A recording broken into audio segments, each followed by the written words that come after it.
the 100 meters, 200 meters in the relay. Y'all didn't. You know why? Because those black girls did not look like that black girl. Because that black girl, she looked black. Dynamic, she looked black. She just looked. I just feel, her story, she just looked. Well, those other girls had the same story. They sacrificed. One of them, I think, graduated from Harvard. The other one, I think they talked about how her rise, where she worked a job and how she worked herself into it. I'm not pretty sure, but the team was comprised of other black girls. And then I didn't even get to the most decorated, which is Felix, and how she worked herself back into shape after having a baby. But we're so concentrated on the negative side that we want to champion for the negative side when we should be champion for the ones that represent us well.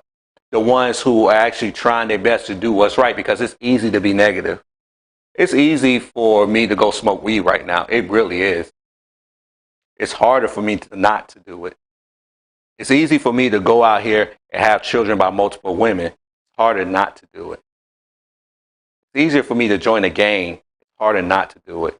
I know a lot of y'all are like, that's not true. It is true, because that's the easy way out. But in the African American community, we have adopted the philosophy of the easy way is the only way. So we have accepted the fact that if I have two children, male, female, whatever, and they both go to school, and one of them, they're both smart, they're both intelligent, but one actually shows his intelligence, one shows his smartness, the other one just wants to hang out and they just want to play around and things like that. The one that's actually trying to be something in life, we always seem to kind of pick on. Nerd, trying to be white, think you better than us. We come from the same neighborhood. We walk the same way to school. We walk past the same drug dealers, the same crackheads.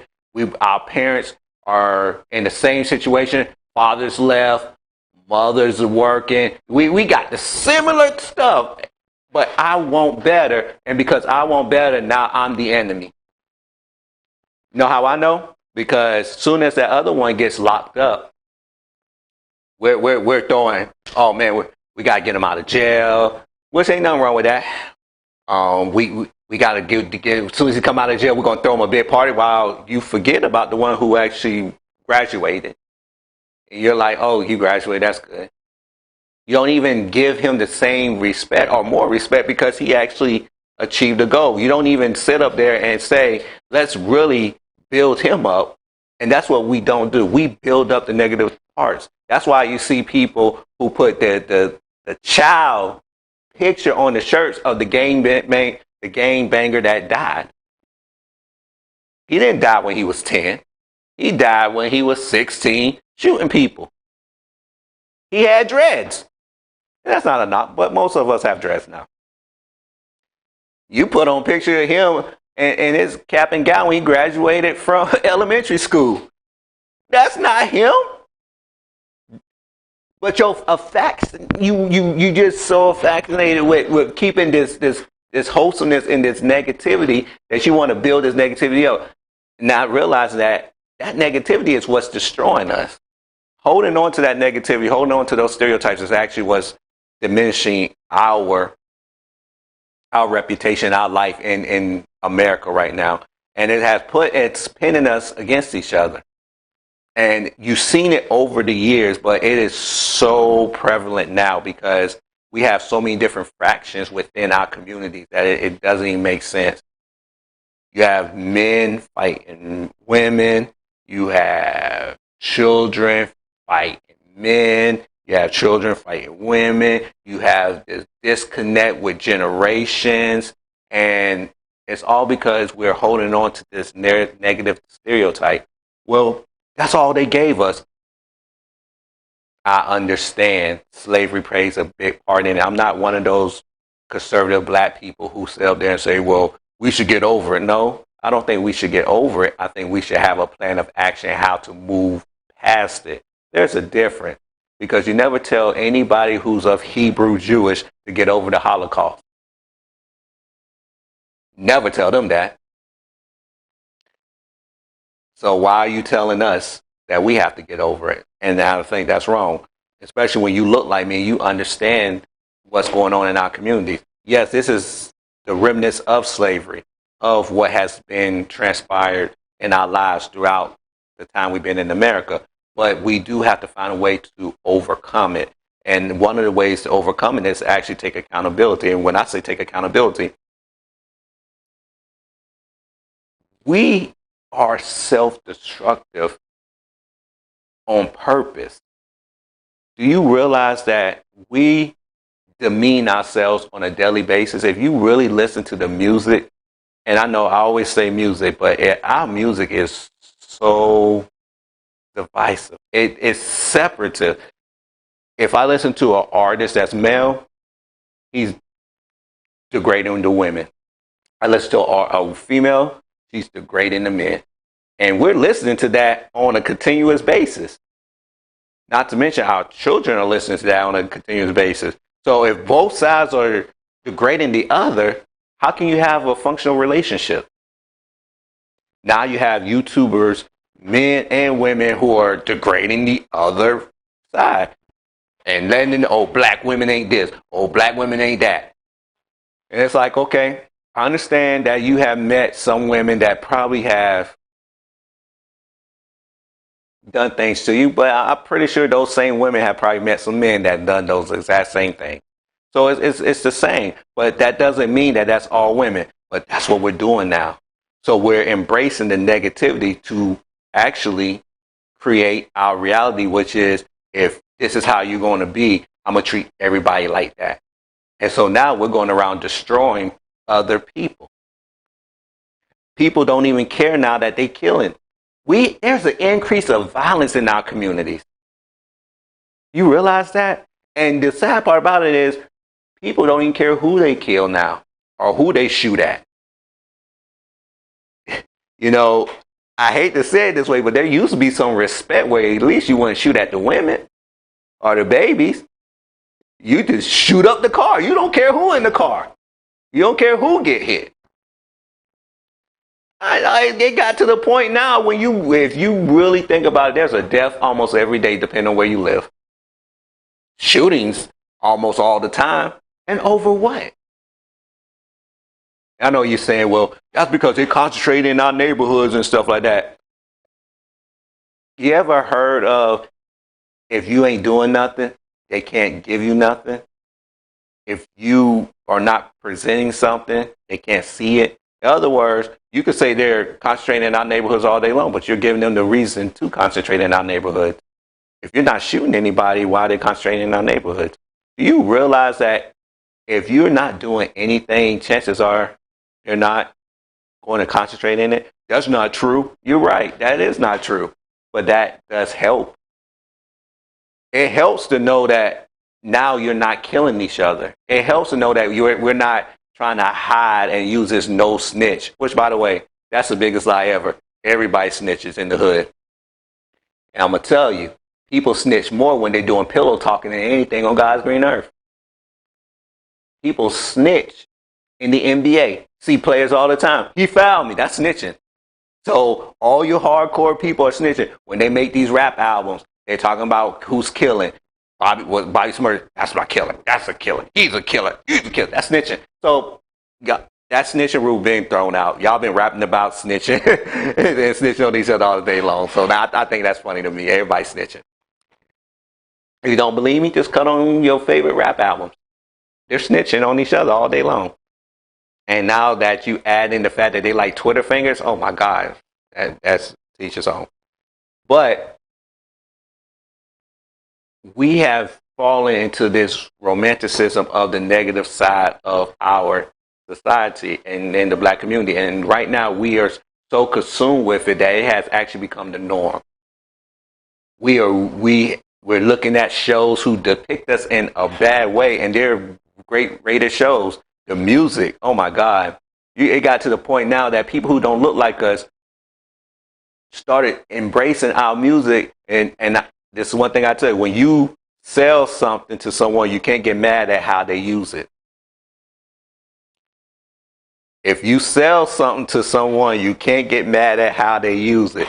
So when we sold the N-word You can't get mad that they're using the N word. When we sold the hood, because remember, we sold the hood. We were sitting up there like, oh, this is the hood. This is the hood. Now you got people who have never even been in the hood talking about how the hood is. Think about that for a moment. That's crazy to me. But that's because we went from describing a problem.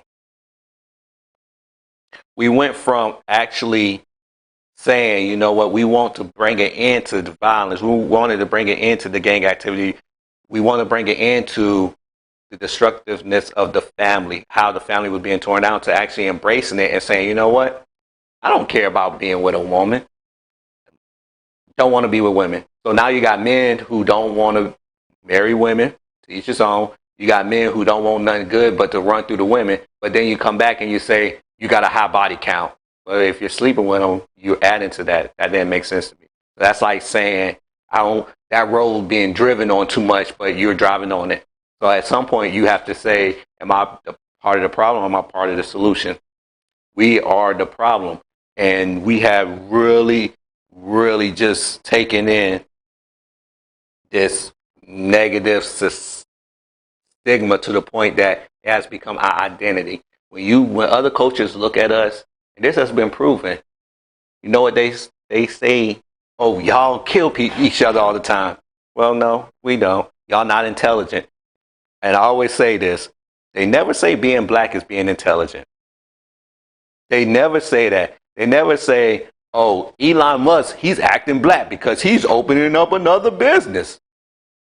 Jeff Bezos, oh man, Jeff Bezos, he's rocking that blackness because, you know what I'm saying, he just went into space. They never say that. But what they do say is, oh, you acting black because you got your pants sagging. You acting black because your hat's turned. Or you acting black because you're smoking. You acting black because you're drinking. You acting black because you're embracing all of these negative stereotypes. And other races have picked up on it, and they make money off of us because they say, y'all going to embrace it, we're going to embrace it. The point of all this is that we have gotten away from what I consider was the foundation of us, and that was excellence. Not black girl magic, not black excellence. I mean excellence. There was a sense of excellence in our communities. There was a time, and I always say, and I didn't grow up during this time, so I know that my view of this is a little more slighted than most who grew up in it, but we were so self-sufficient under the Jim Crow law. And it's scary because we wanted better. We were producing more doctors, lawyers, more plumbers, engineers. And I say plumbers because I don't know if y'all realize this, plumbers can make up to $120 an hour. Like, they can really be banking. There are plumbers out here who are making six figures. That's just on y'all. Trust me, there's money to be made. But we were producing everything that a society needs to be self-sufficient. Think about that. We knew that there were people who joined the gang. We knew people that were out there doing drugs and stuff like that, but we didn't make that part of the norm.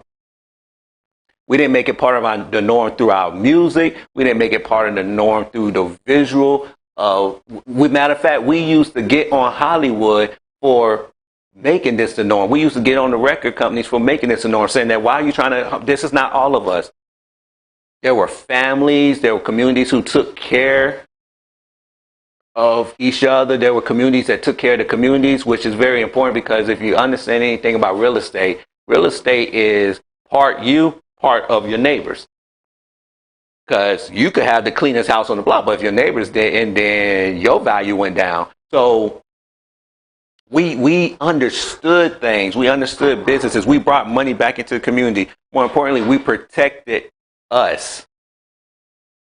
Now we run around here talking about we must protect Kwame Brown and we must protect Kevin Samuels at all costs. Men protecting men. That's crazy to me.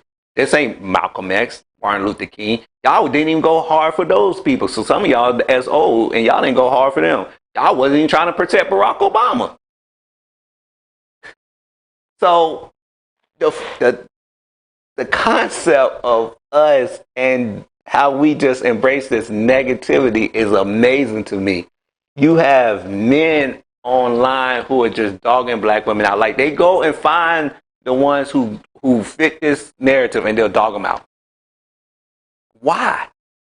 When you have wonderful black women who are achieving great things, who want to be wives, who want to build families, but you will overlook those on purpose just to keep this narrative of all black women. And we do this in front of white people.